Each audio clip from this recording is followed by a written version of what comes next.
Hello, everyone. Today I'm chatting to another beautiful soul, Natalia Rose. And she wrote 8 books. She's from the United States, but living in Cape Town, South Africa. And she is a clinical nutritionist. Welcome, Natalia, sorry. It's my pleasure. Thank you so much for having me. So Yeah, happy to be here with you. of course. Like, I've been really, really impressed, and I really enjoyed all your content over the past few months. And we actually connected over Facebook. We actually never met whilst we both are in Cape Town. And yeah, thank you for making this time available. I think it's very cool to start this conversation. My pleasure. Yes. So, to dive a little bit deeper into things, what was your wake up call in terms of being able to see through the illusion and Mm, everything that's unfolding right now?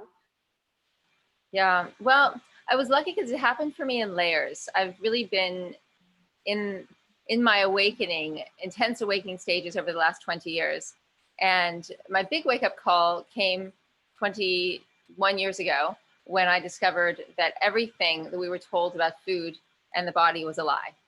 And so I thought to myself, well, if that's all a lie, well, what else is a lie?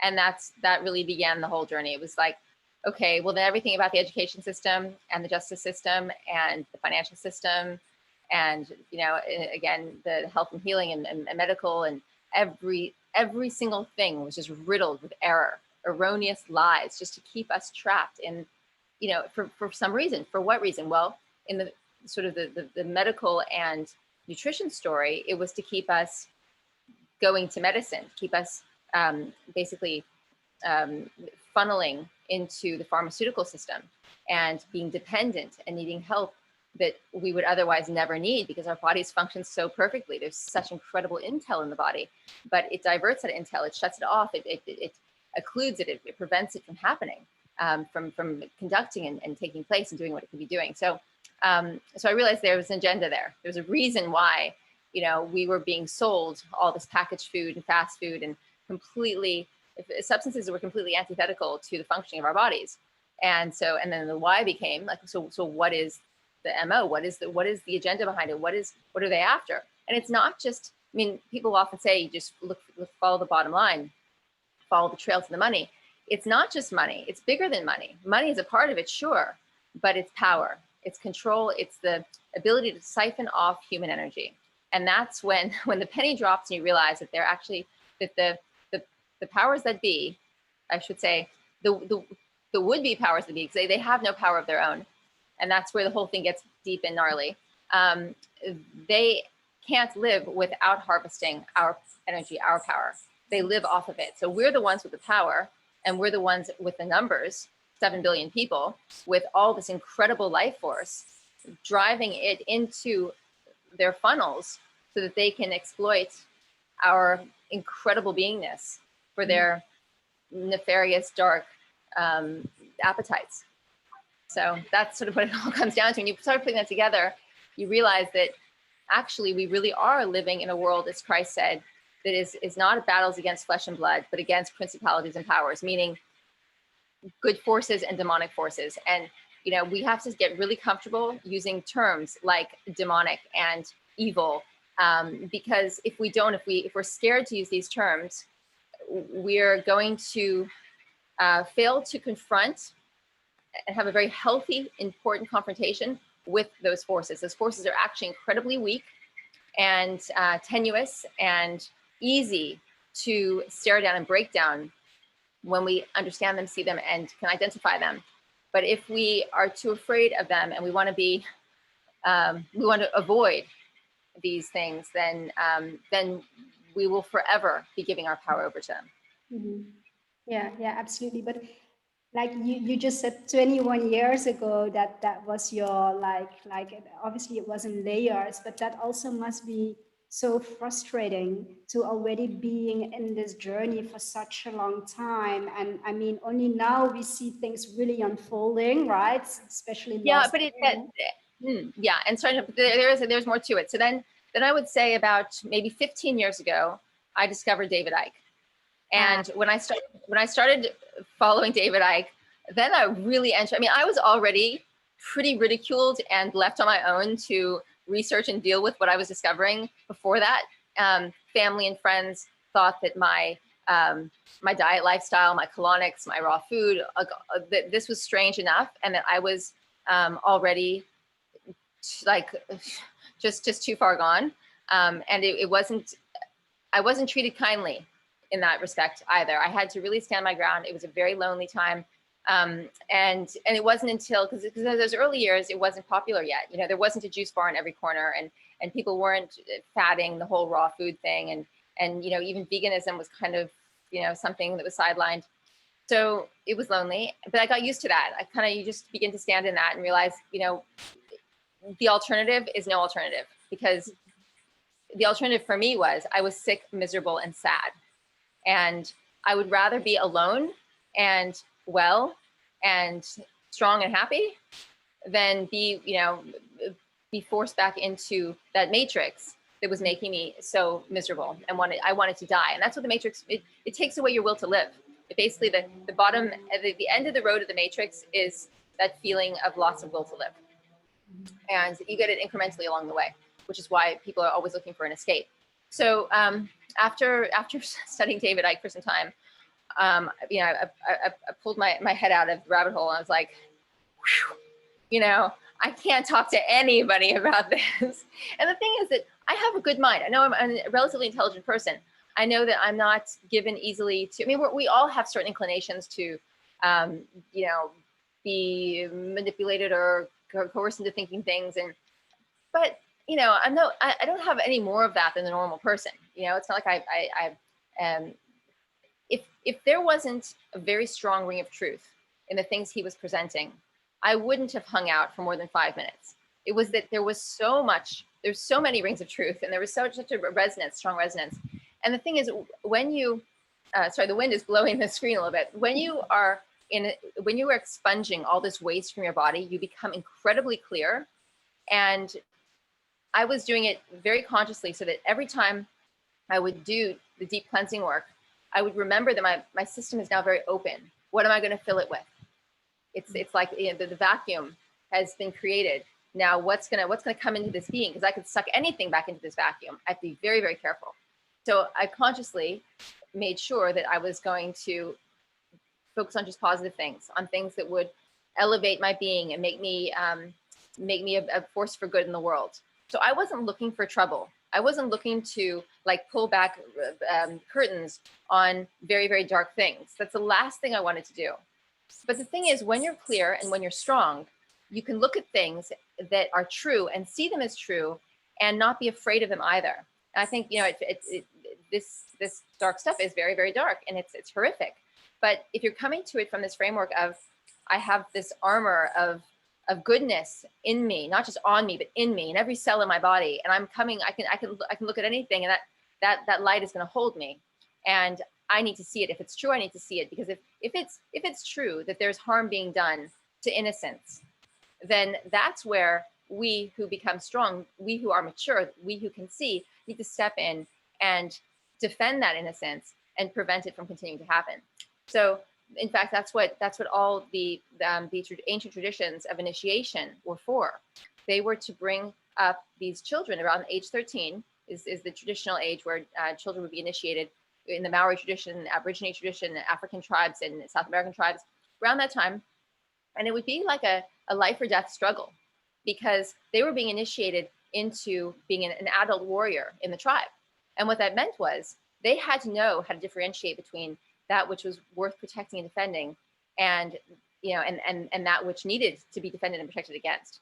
So that's a harrowing thing, but it means that you can identify what needs, you know what needs to be protected. The innocence needs to be protected above all. So that's when you are truly mature, where you can identify that which deserves protecting and then intervene to do the protecting.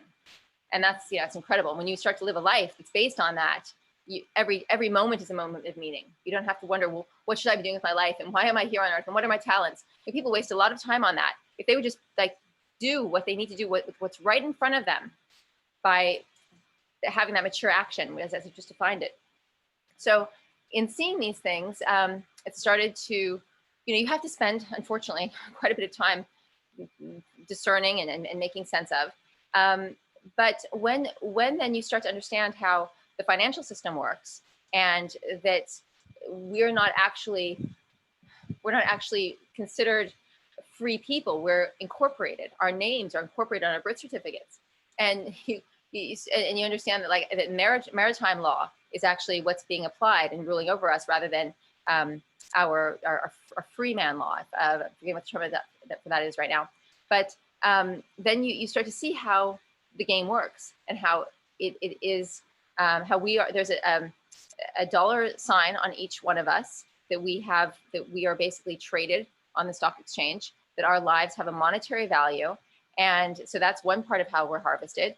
And then we're also, we need to have a fixed lifespan for us to be controllable, so that we go along the assembly line, and we do our time in school in that little chair for 8 hours a day, or for however long it is, for the best first 16, 18 years of our lives. And then we believe that we need to buy into the higher education, so that we can then have class systems that remain in place based on that, that we can shell out for more university education, so that we can go into debt further, so we can have things that we don't need, and buy food that makes us sick, and spend our time going, not with our families and our children, but in offices where the children are relegated to some other caregiver, and then we have the breakdown of the family. And then, the whole thing is just designed to break down our human essence. And then the more we see everyone else colluding in that, the more, we capitulate, because we don't want to, we're afraid of standing on our own, even if we feel that there's something more and that this shouldn't be happening the way it is. So it's just, and then I could go on and on and on. The archetypes that are developed in that, even people who think they're being rebellious, or they're being the hippie, it's all programs. The hippie program, the rebel program, the wild child program, it's no different to the program of the white collar worker, or the person who wants to ascend up the corporate ladder. Those are all programs. Everyone's just choosing their program, and they're sticking it in, and they're executing on it, and they're allowing themselves to become that. So mostly we're not even operating from our authentic truth. We're operating from this program that we've chosen. It's hardly a choice. We're given a choice of programs. We're not given a choice whether to be programmed or not to be programmed, and that's the problem. And so what I like to do is to help people realize that they can drop the programs, and they can find out who they truly are without the program. Yes, and yeah, I strongly feel that we are all slaves of a system, and at the same time we allowed it to be, because like it's also a reflection, for me at least, from all the unhealed parts still within humanity, which is now like, yeah, that's now playing out, and we're actually resolving it. It's like we're clearing all these dense energies. So in terms of that, you're saying like you want to give people insights and help people to see through that you're doing that with your work, also with a healthy lifestyle, right? Because that's so important, your diet and the way you live and the way you approach things. Can you explain a bit more about that? Yeah. So it's essential. Anybody who's listening to this and wants to exit the matrix has to exit the nutrition medical complex matrix aspect. It's all one. If you basically, what happens is we're carrying all this waste matter inside our bodies, all this programming that comes from the foods we've been consuming, the food, the drink, the pharmaceutical drugs, the recreational drugs, all these things that are acidic, they come in. Everything is intel. Just think about everything, whether it's the air you breathe, or the soil you walk on, or the lack of intel and shoes that you wear that separates you from the soil you walk on, the substances you consume by mouth, by ears, by eyes, on every level, what you put on your skin, everything is a code. It's either giving you a false information, it's blocking information, or it's carrying information that is, let's say, that has life force intel in it, and then the quanta, the quantity, the concentration of life force can vary based on that. So you can have things coming into you with huge quantity of life force and things with very little, but at least it's still positive in that its life force. And then likewise, you can have all, every level of what I would call anti-energetic substances that would go in and give you false coatings. So we need to get the false coatings out of the body. We need to do that by doing what I call deep tissue cleansing, which is what I've been practicing for the last 20 some odd years, where we basically put alkaline substances into the body, like green juices, raw green salads, etc., to awaken and collect the waste, make it, prepare it for exit. And then we do lots of colonics and enemas to release it. So the awaken release technique of deep tissue cleansing, it's not all that one consumes. It's just that there has to be enough of a component of that in order for this lifting up and out of the waste to leave the body, the prep, the teeing up to happen. So we need to remove that waste, which has already been placed inside our bodies over the last however many decades you've been alive. So that's a lot of waste when you think that only about 40 to 60% of what you consume that's not a high water content organic plant food leaves the body. That means that 40 to 60% of what you've been consuming is still there. It's a lot of matter. There's a lot of space in the body. Won't get into all that right now necessarily, but it's not something that is a problem just for heavy people, or very, very thin people have tons of waste saturation as well. It's about the fact that the waste, the matter that's not meant to be in the body goes in and does not come out entirely. So over time that accumulates, and that's why it permeates the entire organism. So people shouldn't bother doing organ cleanses. Like, don't do a liver cleanse, just a gallbladder cleanse. Just do an organism cleanse. Awaken, release. The whole body needs to release. And that's going to happen when the bowel empties significantly, consistently over many, many, many opportunities. I'm talking about, more than people think. You don't have a weekend juice fast and have 2 colonics and think you're clean. You're clean. It's a good start. It's a very good start. It's an essential start, but you got to keep going. There's so much waste in the body. So that's like, it's like you're walking around carrying the matrix with you. And that's not going to help at all, because then you're going to be addicted to all the things. As long as these things are in our bloodstream, we're going to continue to be addicted to them.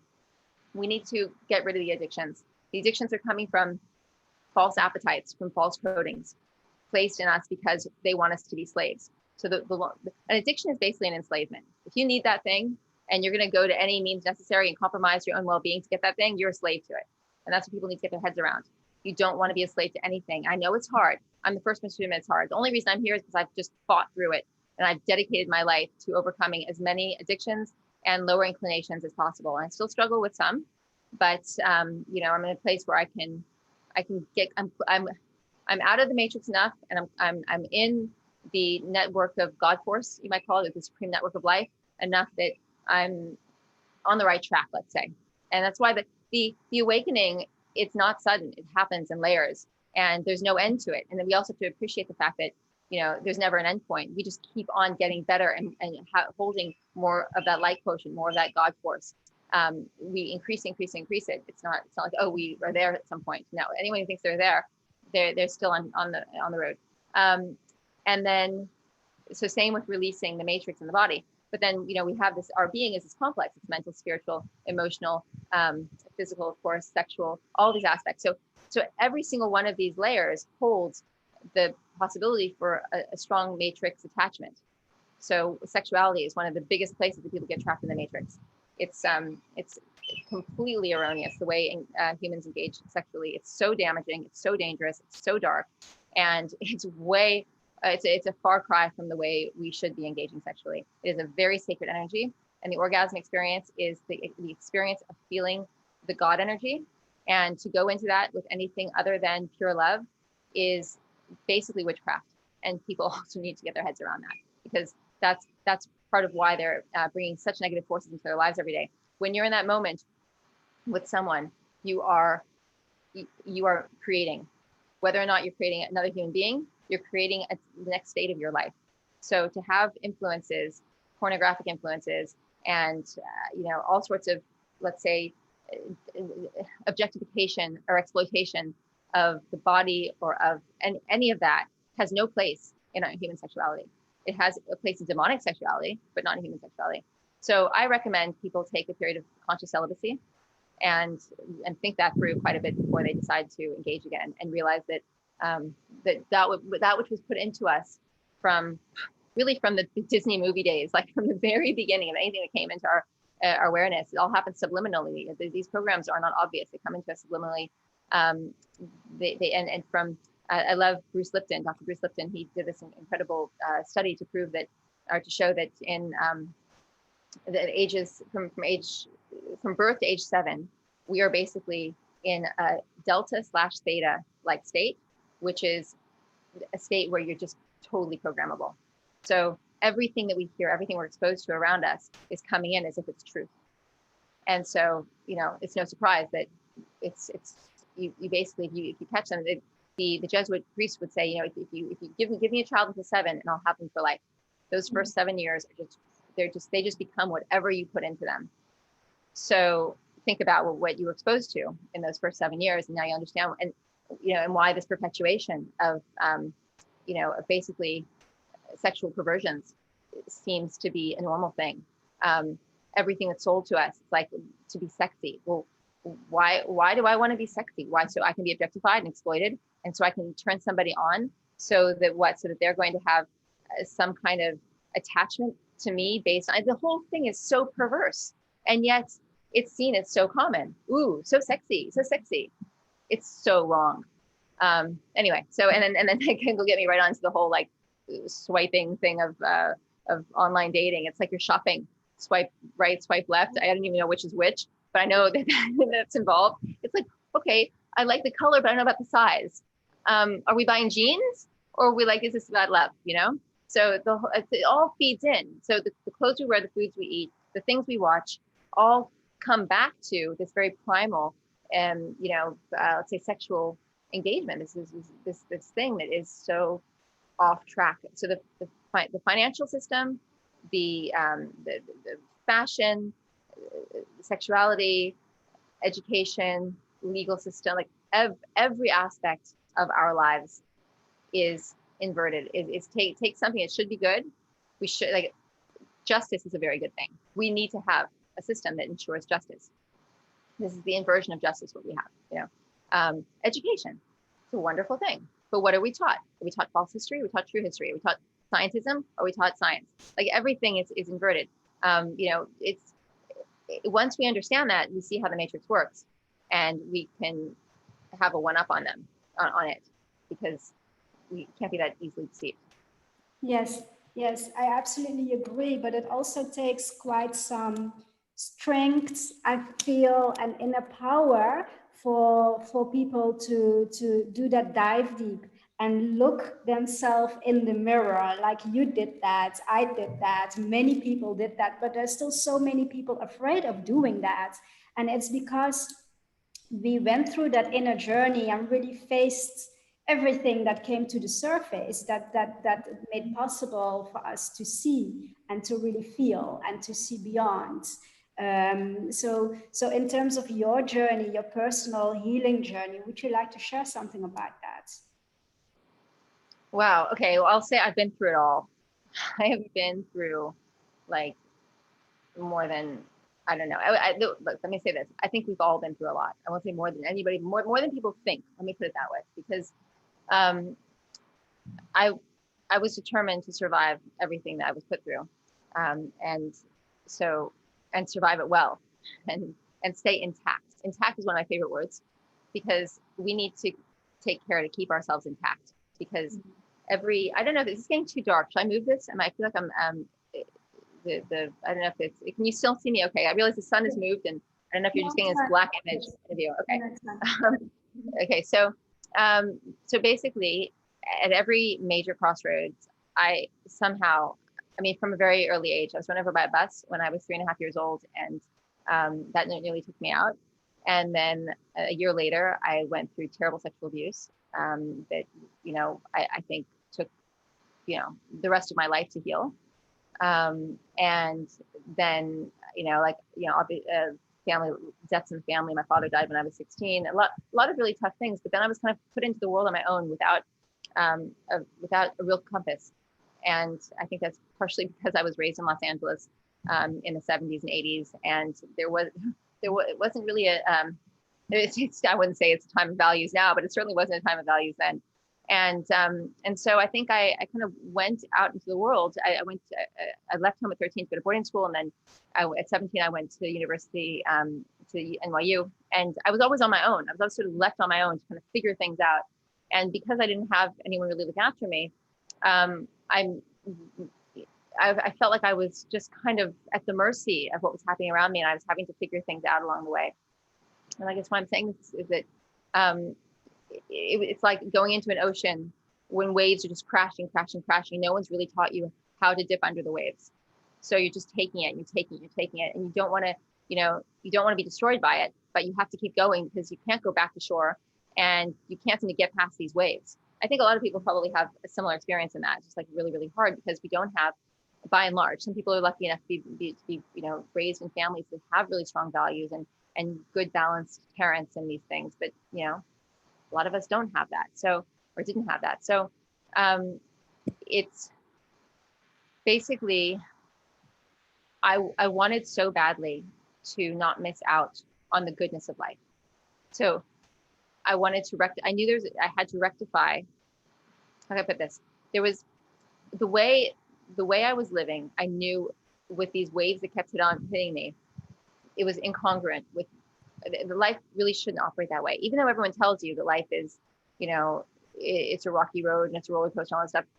It doesn't have to be quite like that.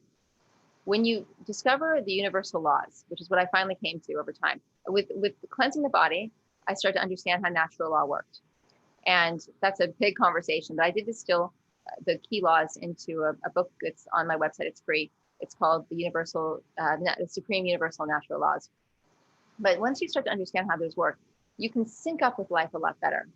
There's still a lot of cleanup work that has to be done. I mean, when you've lived several decades before you come to that understanding, you have to learn it. You have to learn to get to applying it. You've got to get into pace with it. So it's not to say that everything's going to be smooth sailing. And in fact, what often happens is you realize that so much of what you sort of assigned to your life is not in alignment with those things. So you have to then release them. And doing that creates a lot of havoc in life.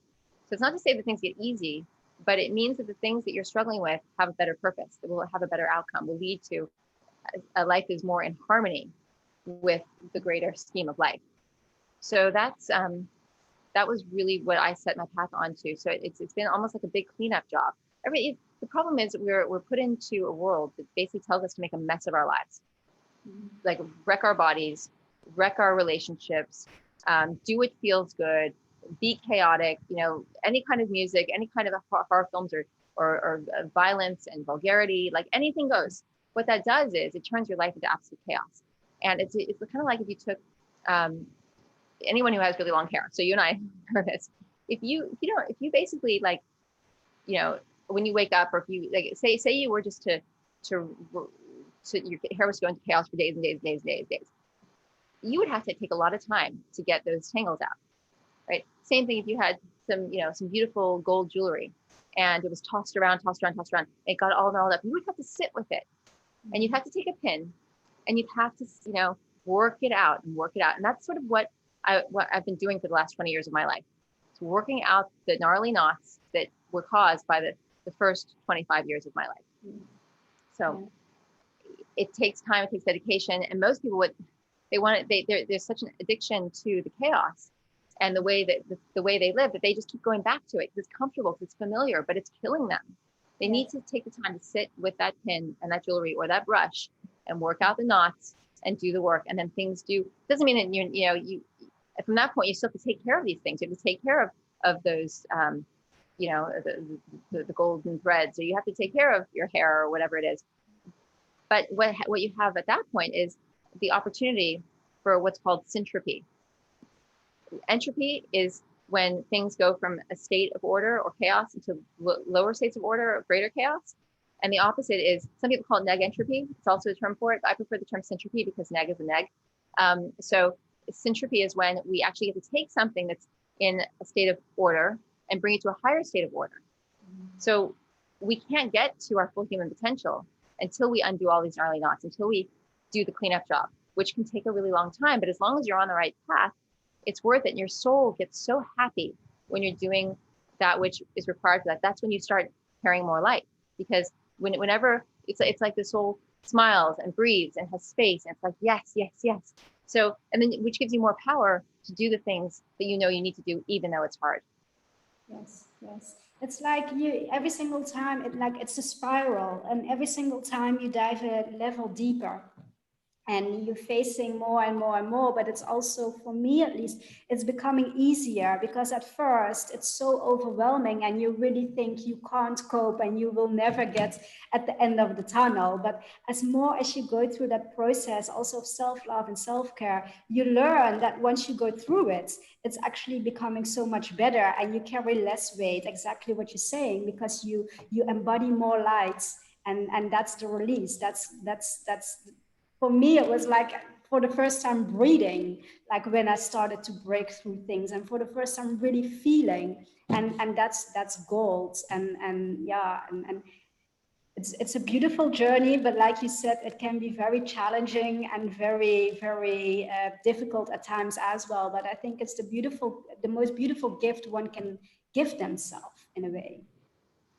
Yeah, Yeah, yeah. it is. And everyone around them, because you start to, get to show what our human life can be, especially Yes. if you have children or people who need that example. Mm. Yes, yes. And it's beautiful that you are one of these examples. And also, thank you for sharing some of your journey. I think everyone who is brave enough to do the dive deep, for me, is already a warrior, because we need more of that in the world. We need more pure truth and more authenticity. Because, like you said, that's setting the example, and it's also inspiring other people to do the same. And we can only inspire others by showing them, in a way. Yeah, so Yeah, we need each other. We really need each other, and we really need to help each other. yes, yeah, absolutely, absolutely. And then going back to what you currently do, like you offer beautiful programs also in terms of um, the nutrition and everything to help people in that. And yeah, you always use, and I really love that, detoxing from the matrix. I really like how you say that. So how do people benefit from that, and how does it work? What is that takeaway after the program with you? Hmm. Well, I mean, it's the opportunity to learn how to become self-sufficient in it, because I like to teach people the things so that they can go on and implement them and have their own power to guide themselves. I've never been interested in followers. I like to create people who will eventually have mastery over that. So, I feel like I've succeeded when I'm not needed anymore, which is great. Great to be inspirational, but they have the tools and they can do it. Um, but essentially, once you remove the error, the erroneous codings, and the obstruction from the body, the conductivity is restored. It's if you take a young child, they're filled, especially if they were kept, they were their conception and their incubation and their birth was done in harmony. They come in with pure light, and it's just the error in the world that comes in and displaces that light with this nonsense. So if you can then get rid of that which has displaced your light, the light will return. It's that simple. So I guess what you would say is what I'm offering people is an opportunity to have their light restored.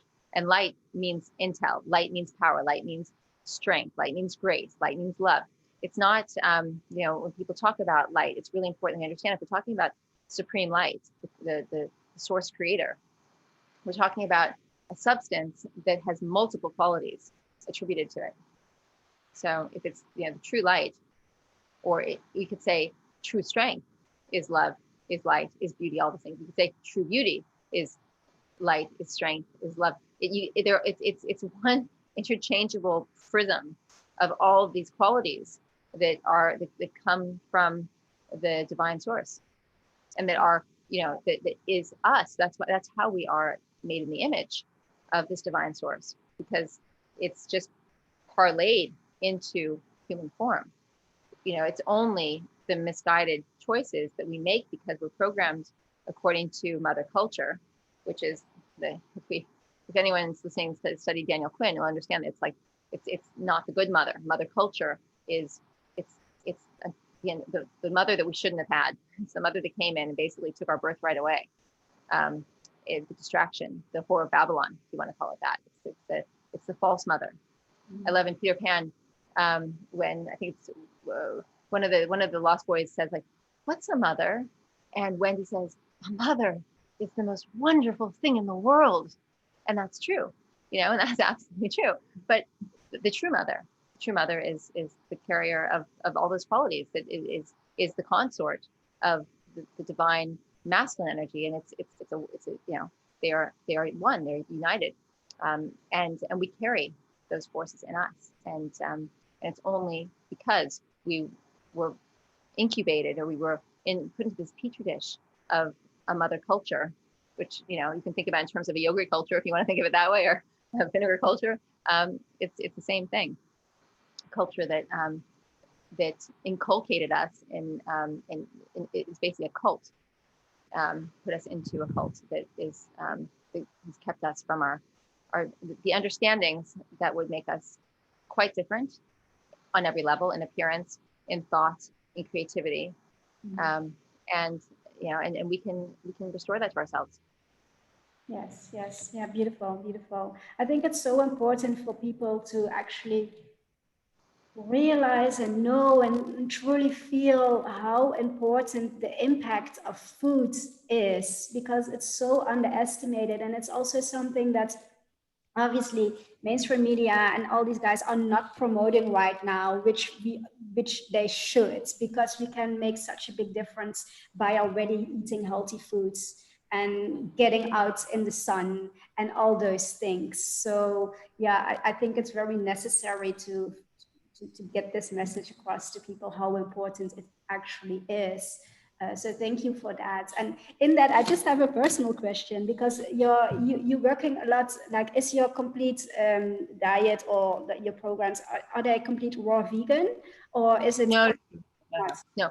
The important thing people need to understand is that it's the waste matter that's been put into the body, the substance that is now waste, the substances that went in that didn't leave, that's now standing in your body as waste.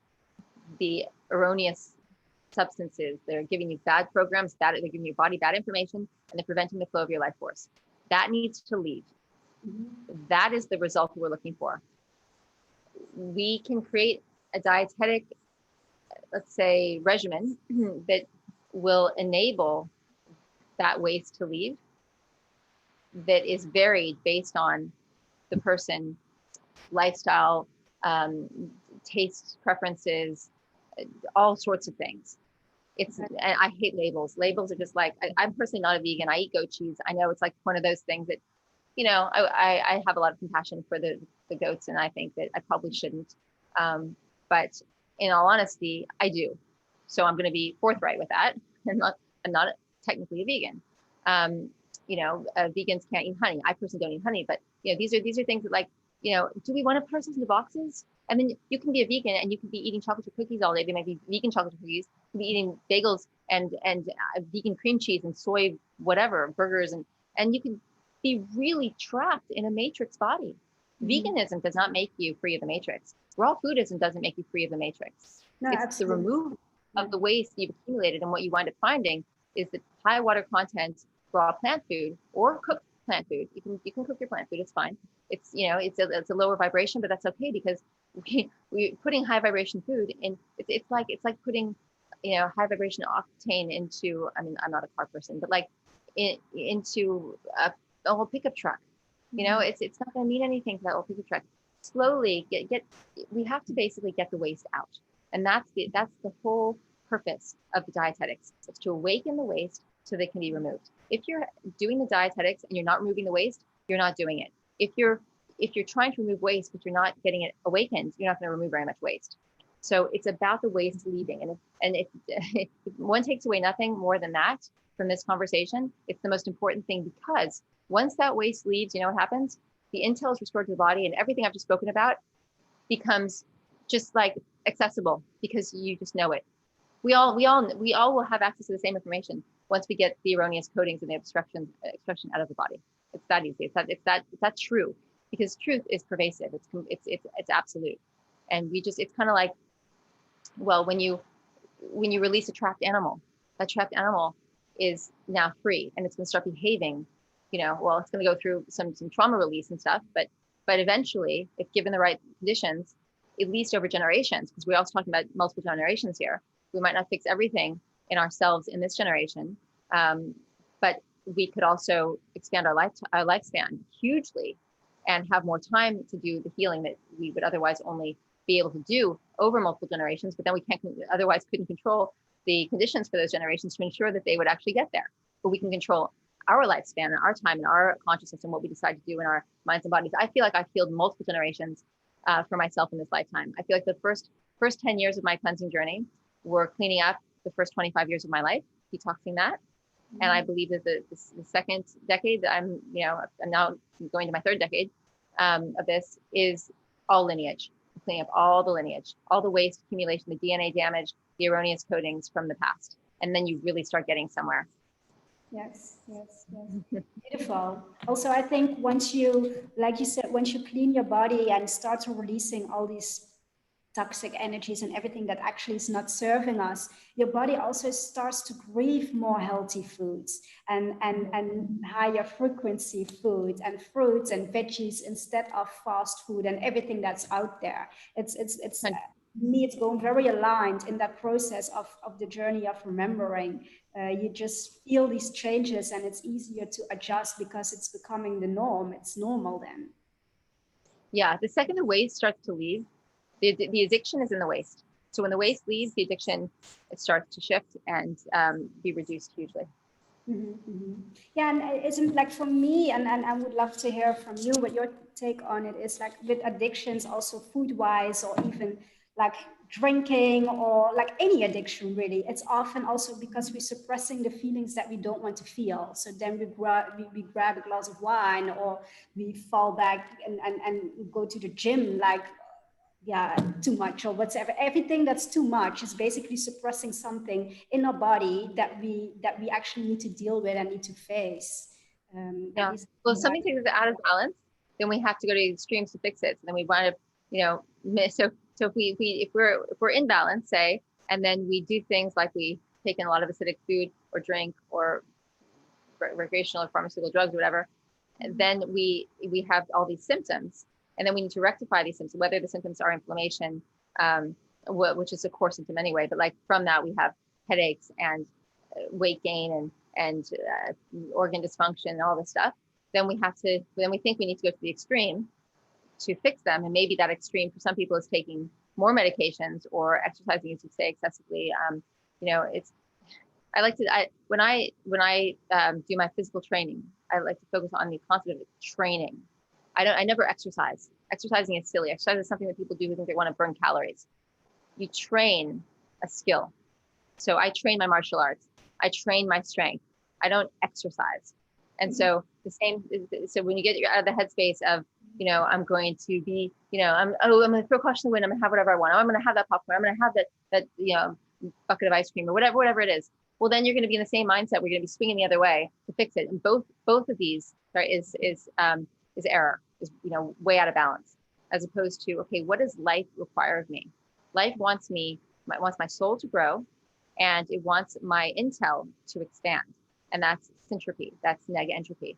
So I want to be able to be at a baseline intactness, so I can grow that intactness, I can grow that power, I can grow that soul force.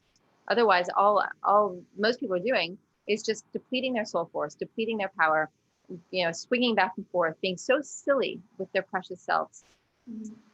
Yeah, I like that. Yeah, nice. That's beautiful. Before we round off, like what would you like to share with the people that are watching this, like to do specifically in the upcoming weeks yet to come, because we are in a very challenging time and a lot of people are feeling very confused, a lot of people feeling fearful, a lot of people, they don't know what they feel, and a lot of people don't know what is hitting them when things start to unfold. What would you like to share with them? What would be your advice to stay at least grounded and keep it close to your heart? Well, I think the most functional thing one can do is differentiate between the matrix and the network of life, and recognize that the matrix is always going to be throwing chaos and confusion into the mix, because that's how they keep people weak. So see how the matrix operates. Start to pay attention to how the artificial operates. It's designed to make you weak. It's designed to keep you in fear, chaos, and confusion. So when those things come up, you can identify them as being matrix energies designed to harness and harvest your energy. By contrast, we have the original network of life, the indwelling spirit, that beautiful, interconnected, think of it as a giant instrument, the instrument that every string you pluck sounds like a beautiful harp. Ding, ding, ding, ding, ding. That's life. That's the sound of conducting life happening. You want to be in that. You want to be in that so firmly. You can imagine it like, if you're a child and you're safe in your home and stuff is going on in the streets and it's dark and scary and it's maybe Halloween night, if something crazy is going on. In your home is sanctity and sacredness, and that's where you need to be. And you need to lock the door, and you need to not go out while that's happening, meaning that you don't go out of that consciousness. You don't allow that to come into your home. The door is locked. They can knock, but they can't come in. And you have your parents and people in your home. You've got martial arts experts. You've got all these in your home to protect you. And that's your conscious will. That's the thoughts that you allow in your mind. That's the people you hang out with. We be very careful who we engage with and what kinds of things we let into our world. This is the time for that. This is the time for self-protection and for building strong relationships with people who have the same understanding as you, so you can support each other. But you stay in the network of life, you shut and lock the door, and you let that which is going to go on Halloween night, the equivalent of, let's just say, the world gone mad, you can just let it happen, and you stay where you need to be. You stay safe. I stay safe. The term actually drives me crazy because it's all about that. What I'm saying? You actually truly, that's a false stay safe, where they're like, oh, stay safe. You'll really, truly, the sacredness of your being needs to be protected. Don't let them have it. Don't let that wild Halloween night outside your door have your precious energy. You take care of it. And while you're behind those doors and while you're behind those locked doors, and this time needs to be taken away from, and specifically with boundaries up against the world, you need to be strengthening yourself. You need to be overcoming your addictions. You need to be doing physical training.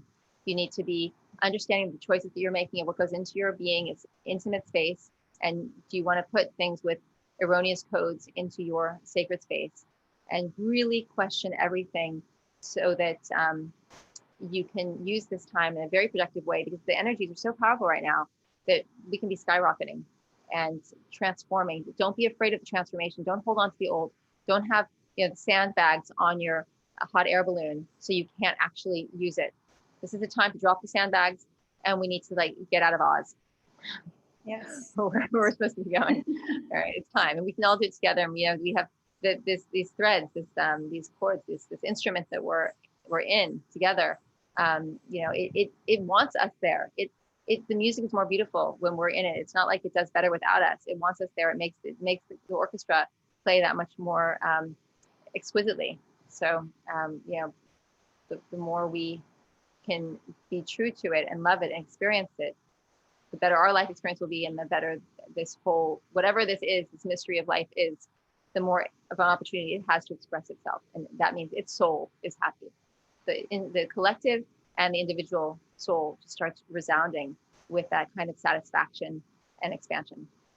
Yes, that's beautiful advice, and absolutely it resonates. I think closing the door and staying within that consciousness that you're in, that's so important right now. So yeah, absolutely. Natalia, Stay where can home. Stay home. Stay home. yeah, oh yeah, yeah. Yes. Um, where can we find you? Your websites, your socials. Where can people find more information about you if they want to look you up? Okay. It's Instagram, Natalia Rose Institute, and detoxtheworld.com. NataliaRose.com is also, there's two sites up there, but they're more or less the same. NataliaRose.com, and on Facebook, as Natalia Rose. And yeah, pretty much that's it. Cool. I will add all these links with this video, so then people can also find you online. It was really lovely chatting to you, and thank you for your time. I hope that people have some good new insights why it's so important to really detox from the matrix and what it can bring you yeah, in the journey, in the healing journey and in the journey of remembering. So thank you. Just want to say thank you so much. I love being a part of this, and I really appreciate your interest. And yeah, thank you, and thank you to everyone listening for being willing to receive such, let's say rather unusual perspective on things. So yeah, thank you. Thanks.